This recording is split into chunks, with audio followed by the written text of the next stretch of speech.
video પણ કરી દો પછી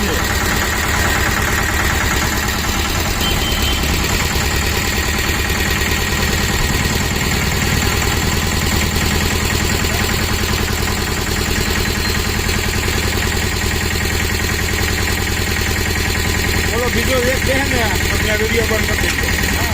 હાલો ભાઈ હવે